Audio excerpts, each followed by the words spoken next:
Hey MGTOWs, this is Vention. Um, just thought I would touch base with you. I've been a little bit out of the loop lately due to doing my taxes. Trying to do cryptocurrency taxes when you don't have when you don't actually use exchange accounts, like Bittrex and all that. Um, when you do it by hand, any trading that I did, which was very little, was from a hot wallet, which was, and there's no good way of downloading all the transactions. So it's like one transaction at a time. Whenever I tip somebody $5 or something, got to go through that thing and claim the income. So yeah, it's a big pain in the butt and it's complicated. But if I don't do the work now, it'll just be worse next year.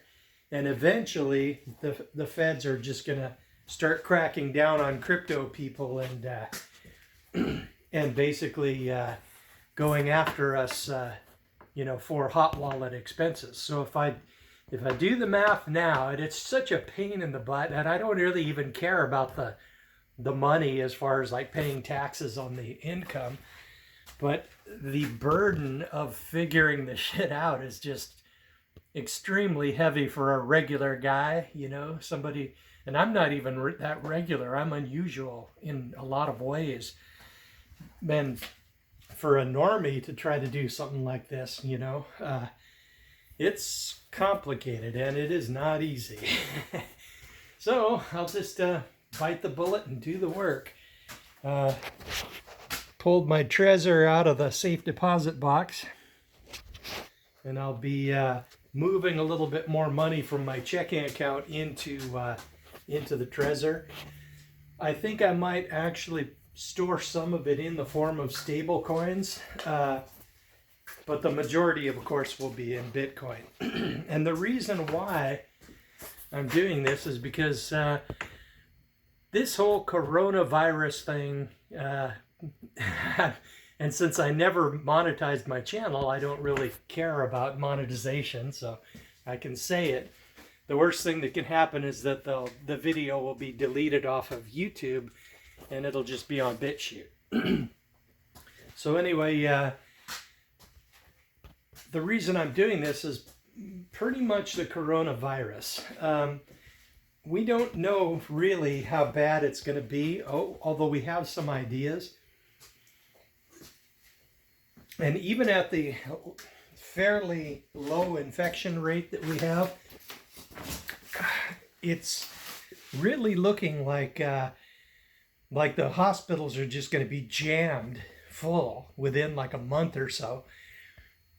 And if that's the case, and if you have medical needs that you might want to take care of beforehand, it might be worth thinking about.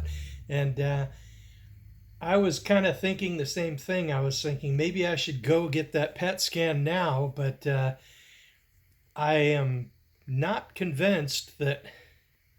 I mean, I could easily end up getting stranded somewhere, if plane travel stopped, and which it practically has voluntarily. So in any case, it's worth considering. And plus, there's a lot of things that you can do as far as getting ready for this,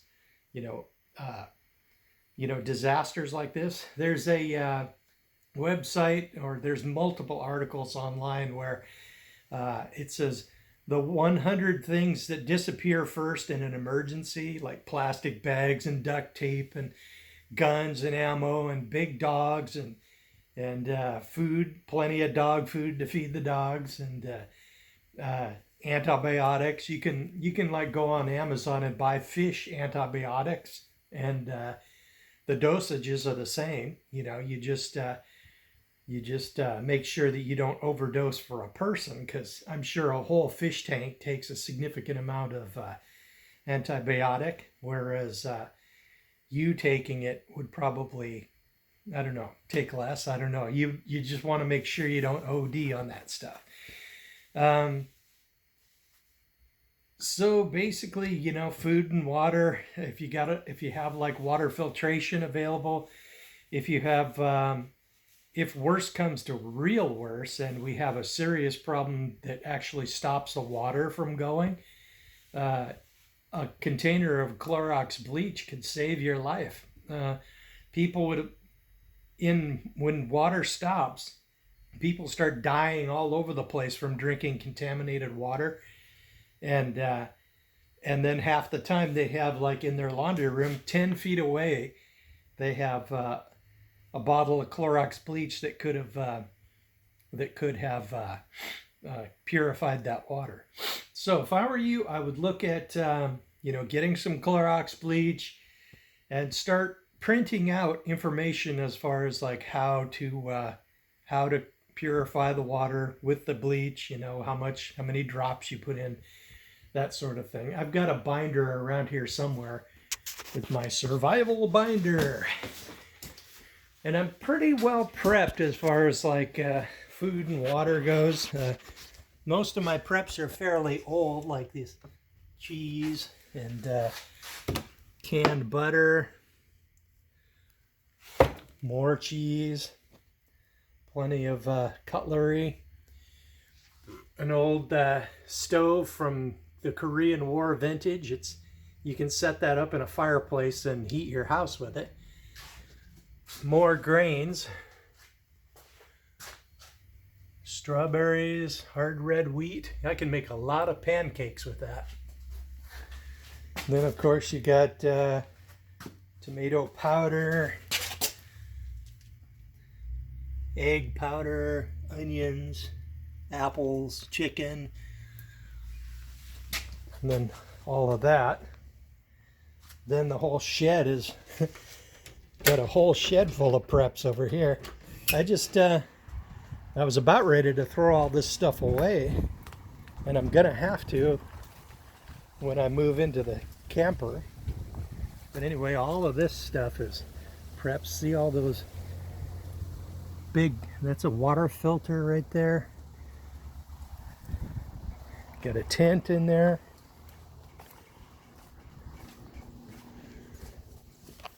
So basically, I'm fairly well prepped. Plenty of guns and ammo. Got some more ammo out here. And this is kind of interesting right here. This is just an ammo box with a mask in it. Basically, this is a mask that attaches to my nebulizer. And I have a colloidal silver manufacturing machine. It's like this thing right here. It's an SG6 colloidal silver manufacturing device. And that's what it produces. I got to put a lid on that and shelve it. It's a bad idea to have it in the light. So in any case, the plan is whenever I get a cold, like a serious cold, which almost never happens, now that I got cancer, basically I can just put that on, and then the vapor of the colloidal silver, I inhale it, right? And that's a strong antibiotic. It's topical. It's less effective if you drink it, but it's more effective topically. And you can breathe it, and it'll knock down like pneumonia and viruses and all that good stuff. What really happens when you have pneumonia is basically you get a big viral infection, and then the virus irritates your lung tissues, and then the bacteria can get into it better because of the irritation, and then the bacteria, it can move around and do some excavating, and then it exposes a whole second layer of cells, and then the virus is going to attack those cells. So it's like they work in partnership with each other to bring you down. So if I inhale that vapor, it tends to knock a cold down like in half the time. And if in a situation like the coronavirus, it could be enough to save my life if I was like in a real serious problem, and my old man as well. So yeah, if worse comes to worse, I'll do that. So that's the plan. Other than that, I've just been, living the dream. I've been having a problem with my red truck's steering. It was like really sloppy, and then I adjusted the steering gear, and that helped a lot. But it still had a 2.5-inch play. So whenever I was on the freeway and it was like windy, the wind would blow me around in the freeway. And then I saw this bracket. It's a sort of bolts to where the front sway bar bolts in, and it basically has a bearing, and it stiffens up your steering gear and your pitman arm and the front of your frame too. And man, it made all the difference. I've got like a 1/4 inch of play in the steering wheel now, and it just goes down the road like shooting an arrow, straight as an arrow down the lane. It's great. And I also got a new muffler for my other truck. So now I've got 2 awesome trucks. And I'm going to have to sell one of them eventually. I'm going to have to sell the red one, but I'm not looking forward to it. So I'll just delay on that for now. Another interesting thing, last time around when we had a nasty recession, the 2008 recession, we had a situation where layoffs were occurring and manufacturers were closing down, and people were losing the ability to pay their payments on their houses and cars and whatnot. And then basically banks started becoming less and less solvent. They stopped being able to meet their capitalization level, so they were in danger of being shut down. And since they were in danger of being shut down, other banks were less willing to loan money to the bank that was in trouble. And then the result was ATMs and whatnot stopped working. You would, if you had an ATM, you were at one bank, and then a bank transfer would have to occur to get your money out of your account. Your bank card might not work, right? And when we have a situation like that, and the capitalization of all of these banks start getting less and less and less, and then all that interest keeps accruing, and then eventually they start going insolvent. But the thing is, each bank doesn't know if the other banks are insolvent or not, because they lie so much on their own paperwork. I mean, banks are in the business pretty much of fraud, and what a big surprise, you can't trust their numbers. So basically they didn't trust each other, and the result was the whole banking system froze up, and that could happen again easily. So we'd be in a situation where when we wanted to like pay a bill online, if our bank wasn't willing to send money to the bank that the biller was using, that check could end up being failed to cover, and then the creditor would charge you a fee for overdraft, right? So even though you had the money in your account, we could have a lot of problems like this. So today I actually went to the bank and pulled out about $1,000, and I'll probably keep like 3,000 or 4,000, here at home, along with all my guns. and I'm also pulling money out of my checking account and my savings account and I'm going to be converting it to stable coins and Bitcoin and locking it safely in the Trezor. And then if we have like a serious problem like a bank bail-in like they did with Cyprus a few years back, or a big banking freeze up like they did with Greece, we could be in having some cash and having access to your own wealth in the form of Bitcoin or maybe some other crypto, is a tremendous amount of power. Like, for example, in a situation where if you wanted to like flee the country or something and the banking system wasn't working well enough, you could conceivably utilize Bitcoins for that. There's a lot of places that will accept Bitcoins online for like plane tickets and hotels and stuff like that. And when the conventional economic system starts having real problems, then emphasis will be placed more on the crypto side as well as cash and whatnot. So yeah, I would highly recommend having some cash. I would highly recommend looking down that list of things that disappear in an emergency. And some of the things are so simple, like Scotch tape, staple guns. What else? What else would be handy? Saws, like a hand saw. And if you have like gasoline powered appliances and whatnot, you could certainly go to the gas station and fill up all your gas cans. Keep your regular gas tanks, or if you have regular fuel tanks, at least half full.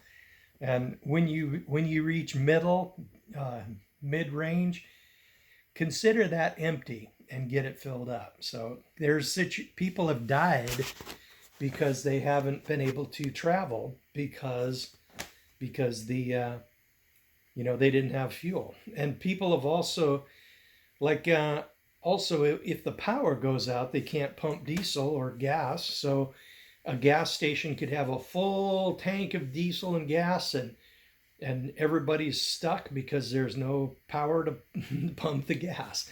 I've seen that happen a couple of times when we had these big snowstorms in the Pacific Northwest. So yeah, I would highly recommend, looking down that list, getting some rice and beans. That's always good. Start putting together emergency meal plans.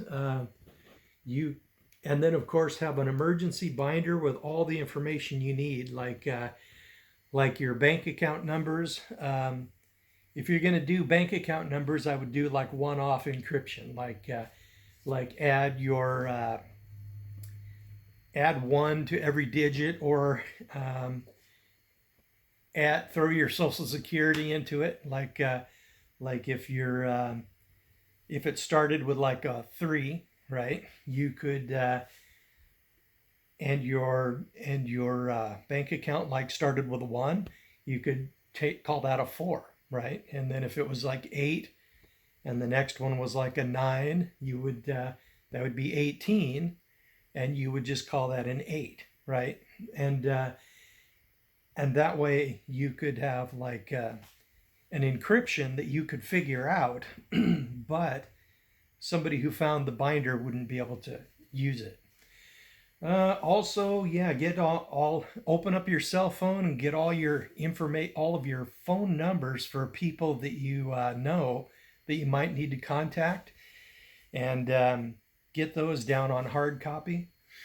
Also, in an emergency, if you need to contact people, sometimes the cell towers like go down and stay down for hours, and then they come back up in sort of an emergency protocol, and they like under their generators or whatever, and then they download all of the messages that people have transmitted to that cell tower, and then basically they send all the messages out, and then transmit the messages that are in return back to everybody's phone.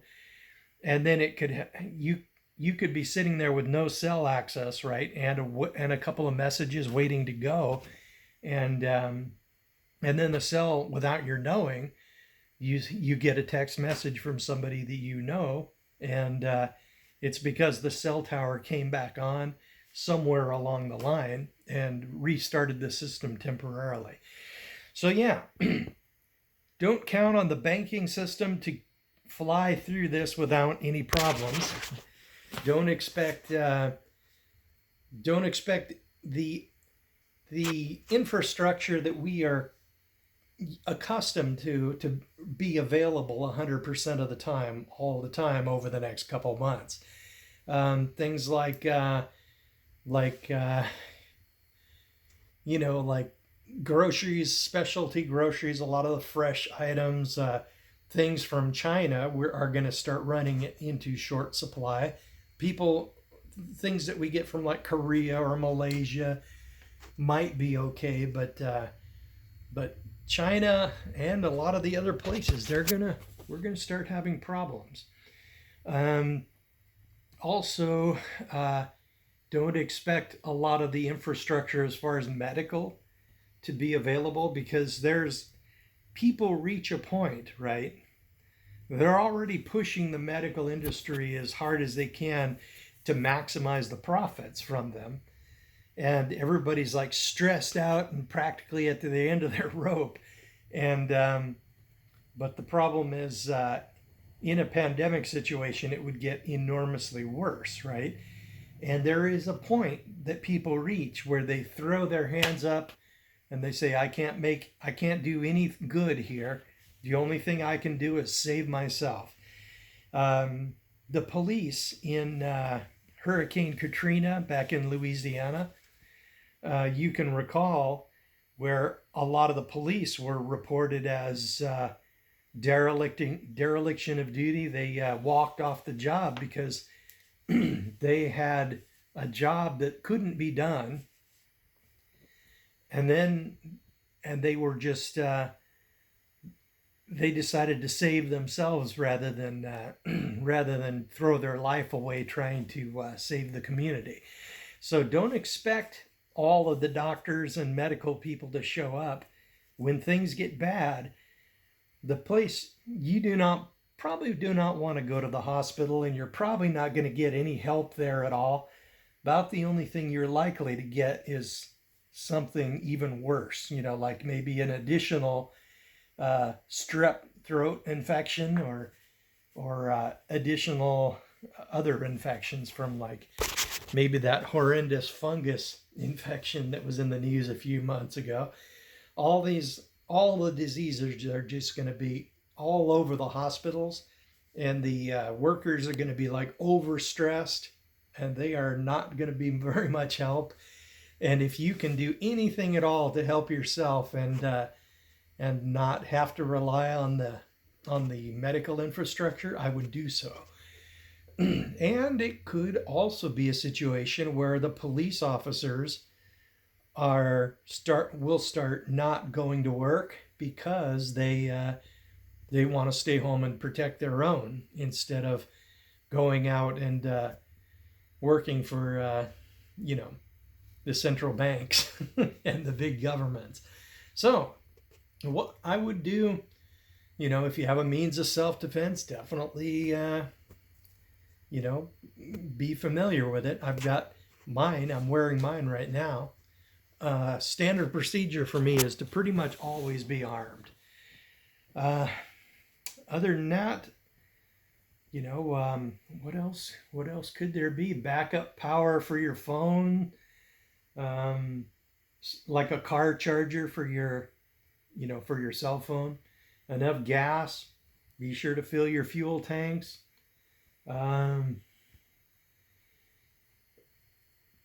If you have a thermostat, a thermos, not a thermostat, you can actually take wheat. If you go to like Winco and get hard red wheat from the bins, you can actually put like boiling water in the thermos and then pour some of that grain in on top of it, close it up, and then let it cook overnight. And then you've got a hot cereal, which will keep you going hardcore all morning. You could chop a lot of wood with that if you needed to. It's a little high carb for me with cancer, of course, but I highly recommend having something like that. Lentils are good too, and they cook faster. And if you have lentils along with wheat or lentils and brown rice, that's a complete protein, and you technically don't need meat. Okay, I'm going to pause this for a second. Oh yeah, it also is very handy to have a means of cooking if the power goes out. So that's what this puppy is for. This is a white gas Coleman stove, and it will it'll run on both this rusted ass white gas container, but it'll also run on regular gasoline. In a situation where there was like a massive, seriously massive problem, you basically could be in a situation where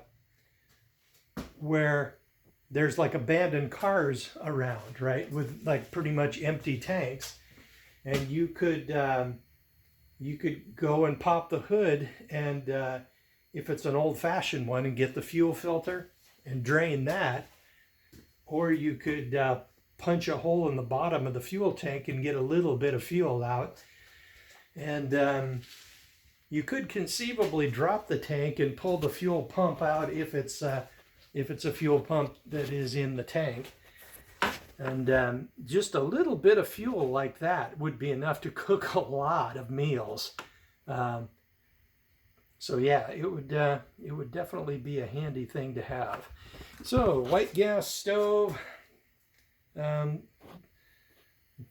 kind of little portable camp stove, and then of course water and some food, and money, cash.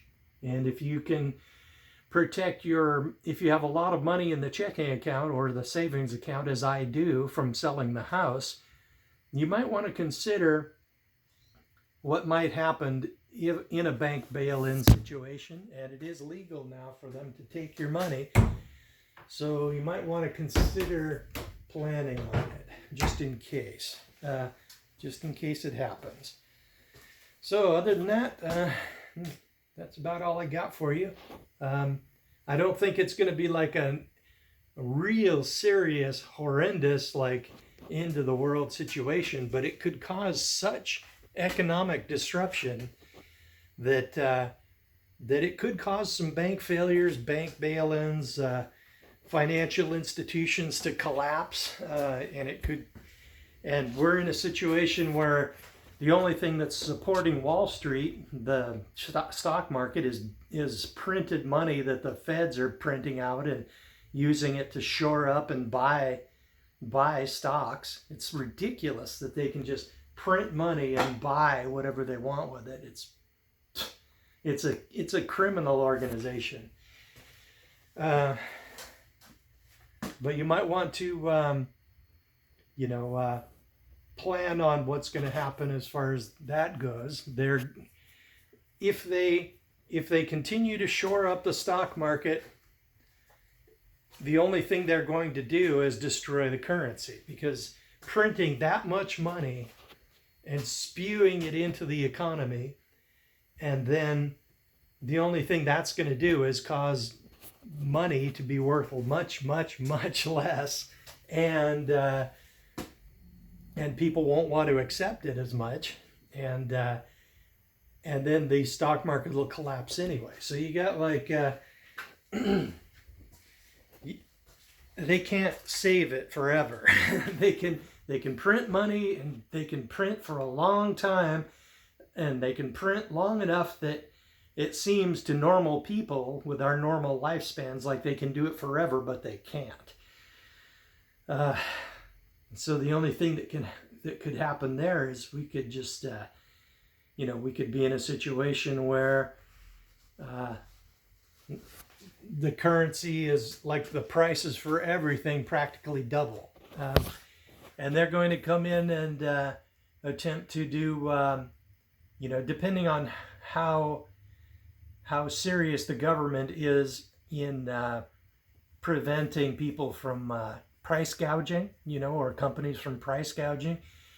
The only thing that will do is cause shortages, because if there's a lot of shortages and they can't raise the price, then they won't really ramp up production, because they can't really get a lot of money for their products. So the result is shortages. So consider what you need. If you have any prescriptions, try to get as much of that as you can. I don't think it's going to be like the end of the world, but I do believe it's going to be worth planning for. So I would highly recommend taking a few steps and getting some kind of ready for this problem, because it's going to cause some inconvenience, among other things. Okay, guys, I'm going to let you go, and don't get married.